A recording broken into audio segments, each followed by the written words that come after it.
BA part first भौतिक भूगोल के विद्यार्थियों का ऑनलाइन क्लास में आज फिर से स्वागत है। मैं doctor Ved Prakash Yadav, BSR government arts college Alwar associate professor, आपका स्वागत करता हूं। हमारा जो टॉपिक चल रहा है, गत वीडियो में भी हमने इसके ऊपर चर्चा की थी। प्लेट टेक्टोनिक्स, प्लेट विवर्तनिकी हमारा टॉपिक है। सामान्य जानकारियाँ हमने इससे पहले ले ली थी इसके बारे में, और आज जो प्लेट्स हैं उनमें मोशन कैसे होता है, उनकी गति कैसे होती है, गति का क्या कारण है और गति के क्या परिणाम होते हैं, क्या रिजल्ट्स आते हैं इस गति के, इसके ऊपर आज हम चर्चा करेंगे। प्लेट की गति के कारणों को प्रमाणित रूप से अभी तक स्पष्ट नहीं किया जा सका है। अधिकांश जो विद्वान हैं उनका मत है कि पृथ्वी के अभ्यंतर में, इंटीरियर में जो तापीय संवहन धाराएं चलती हैं उसी के कारण से प्लेट्स की गति होती है। सबसे पहले 1787 में एक रमफोर्ड नाम के विद्वान ने संवहन धाराओं द्वारा ऊष्मा के आविर्भाव के विषय में खोज की, जानकारी दी कि ऊष्मा के कारण से संवहन धाराएं विकसित होती हैं। इसी प्रकार से इस क्रम में अन्य विद्वानों के भी अपने विचार सामने आए। हॉपकिंस ने पृथ्वी के अभ्यंतर में संवहन धाराओं की संकल्पना के विषय में चर्चा की। आर्थर होम्स ने 1928 में पृथ्वी के अभ्यंतर में रेडियो एक्टिव एलिमेंट्स द्वारा तापीय संवहन तरंगों की संकल्पना को प्रतिपादित किया। होम्स ने बताया पृथ्वी के अंदर, उसके अभ्यंतर में, इंटीरियर में जो रेडियो एक्टिव एलिमेंट्स होते हैं उनसे निरंतर ताप का विखंडन होता है, उनका विखंडन होता है, उससे ताप निष्कासित होता है, उनके कारण से संवहन धाराएं बनती हैं। इसी क्रम में रेले ने तरल पदार्थों में संवहन धाराओं के क्रियान्वयन को सैद्धांतिक रूप से स्पष्ट किया। तो अनेक विद्वानों ने पृथ्वी के अभ्यंतर में जो संवहन धाराएं हैं उनको स्पष्ट करने की बात की। मध्य महासागरीय कटकों के नीचे से यदि हम देखते हैं कि उष्ण पदार्थों का प्रवाह सतह के नीचे पहुंचता है तो वे क्षैतिज प्रवाह के रूप में विपरीत दिशाओं की ओर अपसारित हो जाती हैं, जिसके फलस्वरूप कटक के स्थान पर प्लेटों का संचलन विपरीत दिशाओं में होता है। तो कुल मिलाकर के ये है कि गति का कोई स्पष्ट कारण हालांकि अभी तक नहीं मिला है, लेकिन गति के बारे में संवहन धाराओं को जिम्मेदार ठहराया गया और संवहन धाराओं के कारण ये विपरीत दिशाओं में जब होती है तो जब विपरीत दिशाओं की ओर अपसारित होती हैं प्लेटें, तो कटक के स्थान पर प्लेटों का संचलन विपरीत दिशाओं में हो जाता है। मतलब धाराओं से प्लेटों का संचरण जो है वो जुड़ा हुआ माना गया है। इसी प्रकार से जहाँ क्षैतिज धाराएं मिलकर के नीचे की ओर मुड़ती हैं तो अभिसरण के स्थान पर प्लेट का किनारा क्षेपित हो जाता है, उसमें सबडक्शन हो जाता है। तो ये इस तरीके से अनेक विद्वानों ने कटक के पास अतिरिक्त पदार्थों के सृजन के कारण कटक के किनारों पर अत्यधिक गुरुत्व बल हो जाता है, इस बात को भी माना, जिस कारण से कटक से प्लेट दोनों ओर सरक जाते हैं। जो अतिरिक्त पदार्थ इकट्ठा हुआ, गुरुत्व बल में वृद्धि हुई, उस कारण से भी प्लेटों में खिसकाव माना गया। एक अन्य मत और है जिसके अनुसार कटक के नीचे जब मैग्मा का उसमें प्रवेश हो जाता है तो उसके कारण भी प्लेट कटक के अगल बगल खिसक जाते हैं। तो जो प्लेटों का खिसकाव है, प्लेटों की गति है, अभी तक उसका स्पष्ट कारण समझ में नहीं आया है। विद्वानों के अपने अपने मत हैं इसके ऊपर। जो हमने अभी आपसे चर्चा की।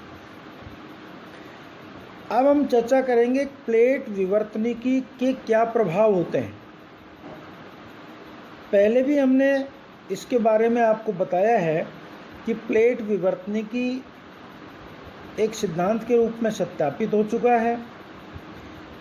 इस सिद्धांत के माध्यम से कई समस्याओं के ऊपर नया प्रकाश पड़ा है, जैसे महाद्वीपीय विस्थापन की समस्या, पर्वतीकरण की समस्या, ज्वालामुखी की क्रिया और भूकंप की जो घटना है, इनके ऊपर प्लेट विवर्तनिकी सिद्धांत से पर्याप्त प्रकाश पड़ा है।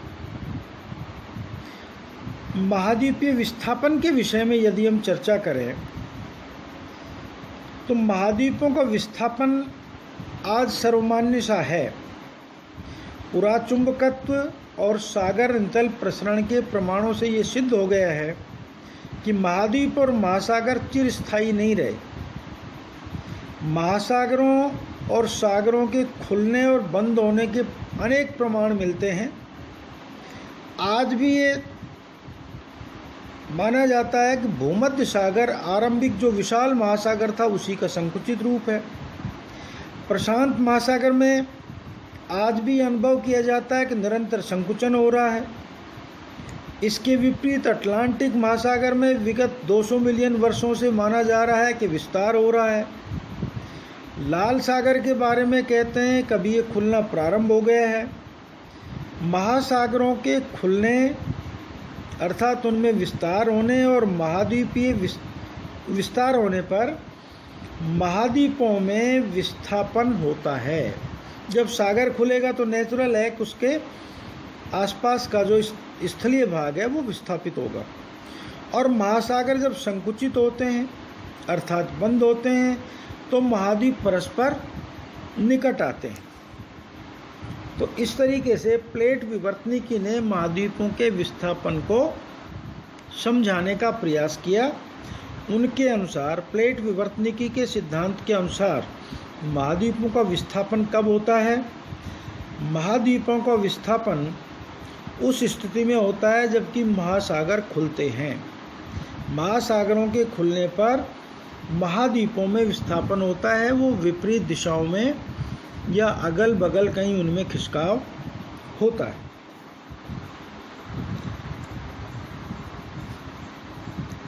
इस क्रम में वैलेंटाइन और मूर्स ने और हालम ने ये बताया कि 700 मिलियन वर्ष पूर्व समस्त महाद्वीप एक विशाल स्थलखंड के रूप में संलग्न थे, जिसको इन्होंने प्रथम पैंजिया नाम दिया। कैम्ब्रियन युग में प्रथम पैंजिया का विभंजन हो गया। प्लेट संचलन के कारण पुनः सभी स्थलखंड द्वितीय पैंजिया के रूप में जुड़ गए, और हालम के मत में द्वितीय पैंजिया का जो विभंजन हुआ वो प्रारंभ हो गया जुरासिक युग में। और इस तरह से महाद्वीपों का कई बार अब तक भूगर्भिक इतिहास में जुड़ना और उनका विस्थापन हो चुका है, ये माना जाता है। तो ये प्लेट विवर्तनिकी सिद्धांत बताता है, इस समस्या का हल खोजता है कि महाद्वीपीय विस्थापन क्यों हुआ। इसके अनुसार महाद्वीपीय विस्थापन का कारण महासागरों के खुलने के कारण होता है।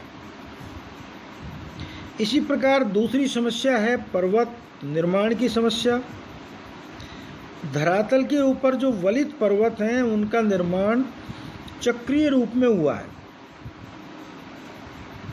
पर्वत निर्माण की प्रक्रिया तथा उसका चक्रीय विकास प्लेट विवर्तनिक सिद्धांत द्वारा स्पष्ट होता है। भूप्लेटों के संयोग जो होते हैं वो 3 प्रकार के हो सकते हैं। एक महाद्वीप प्लेट, एक महाद्वीप महासागर प्लेट और एक महासागर प्लेट, महासागरीय प्लेटें। प्लेट विवर्तन के सामान्य सिद्धांत के अनुसार जहाँ पर 2 प्लेटों का अभिसरण होता है, कन्वर्जेंस होता है, एक दूसरे की तरफ जब प्लेटें आती हैं तो उसके कारण प्लेटों का परस्पर टकराव होता है, और वहाँ पर जो वहाँ का क्रस्ट है, पटल है, उसमें संपीड़न के कारण वहाँ पर पर्वतों का निर्माण होता है। उपरोक्त जो 3 संयोग बताए हैं, उन संयोगों के अनुसार विभिन्न स्थितियों में विभिन्न प्रकार के पर्वतों का निर्माण होता है। अगर महाद्वीप प्लेटों का अभिसरण होता है, तो जब 2 महाद्वीपीय प्लेटें परस्पर निकट आती हैं और टकराती हैं, तो जो अधिक सघन पदार्थ से निर्मित प्लेट है वो कम घनत्व वाली प्लेट के नीचे क्षेपित हो जाती है। आल्प्स और हिमालय पर्वतों की उत्पत्ति इसी प्रकार की प्लेटों के अभिसरण से हुई है। ये प्रश्न बन सकता है कि आल्प्स और हिमालय पर्वतों की उत्पत्ति में किस प्रकार की प्लेटों का अभिसरण हुआ, तो हमारा उत्तर होगा महाद्वीप प्लेटों का अभिसरण हुआ। मेसोजोइक युग में यूरेशियन और इंडियन अफ्रीकन प्लेटों के मध्य में जो स्थित जो टैथिज सागर था, उसमें संकुचन होना प्रारंभ हो गया। और संकुचन होने से क्या हुआ, सीनोजोइक युग में महाद्वीपीय प्लेटों के टकराव से उत्पन्न जो संपीड़न बल के कारण टैथिज भूसन्नति के मलबे में वलन क्रिया उत्पन्न हुई, उस वलन क्रिया से आल्प्स और हिमालय पर्वत बने। मतलब 2 प्लेटें एक दूसरे की तरफ आई, टकराई, जो भारी प्लेट थी उसके नीचे, हल्की प्लेट के नीचे धंस गई और वहाँ संपीड़न बल उत्पन्न हुआ। संपीड़न के कारण जो टैथिज भूसन्नति में जो मलबा जमा था, उस मलबे में वलन पड़े, वलन क्रिया हुई और उस वलन का परिणाम आल्प्स पर्वत, हिमालय पर्वत क्रम बना। अब दूसरी स्थिति है, दूसरा जो इसका संयोग हो सकता है वो महाद्वीप महासागर प्लेटों का संयोग हो सकता है। जब महाद्वीप और महासागरीय प्लेटें परस्पर टकराती हैं, तो अधिक सघन महासागरीय जो प्लेट है उसका किनारा कम घनत्व वाली, कम सघनता वाली महाद्वीपीय प्लेट के नीचे क्षेपित हो जाता है। महाद्वीपीय मग्न तट के सहारे निक्षेपित अवसादों में संपीड़न होता है और संपीड़न के कारण वहाँ पर वलन पड़ते हैं और उस वलन के कारण ही पर्वतों की रचना होती है। तो महाद्वीपीय मग्न तट के सहारे इन प्लेटों के आपस में एक दूसरे से टकराने से, अभिसरण से पर्वतों की रचना, जो वलित पर्वत हैं उनकी रचना होती है। उत्तरी अमेरिका में रॉकीज पर्वत और दक्षिणी अमेरिका में एंडीज पर्वत इसी प्रकार से उत्पन्न हुए माने जाते हैं। इनकी जो उत्पत्ति हुई है वो महाद्वीप महासागर प्लेटों के टकराव के कारण ही हुई मानी जाती है।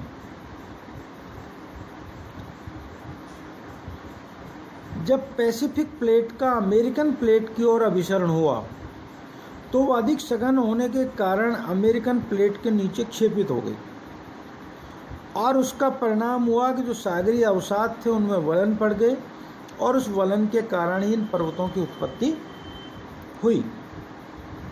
अब तीसरी स्थिति महासागर प्लेटों का अभिसरण। 2 महासागरीय प्लेटें एक दूसरे की तरफ खिसक जाएं। 2 महासागरीय प्लेटों के टकराव से एक सागरीय पटल दूसरे सागरीय प्लेट के नीचे क्षेपित हो जाएगा। इससे संपीड़नात्मक बल उत्पन्न हो गया और उस संपीड़नात्मक बल के उत्पन्न होने से तोरण द्वीपों की रचना होती है, द्वीपीय चाप बन जाते हैं। उदाहरण के तौर पर विश्व में अनेक इस तरह के उदाहरण मिलते हैं, जैसे जापान के द्वीपीय पर्वत हैं, फिलीपाइंस चाप है, मरियाना चाप है, हिंद महासागर के उत्तरी पूर्वी द्वीप तोरण हैं, द्वीपीय चाप हैं, ये सब इसके उदाहरण हैं।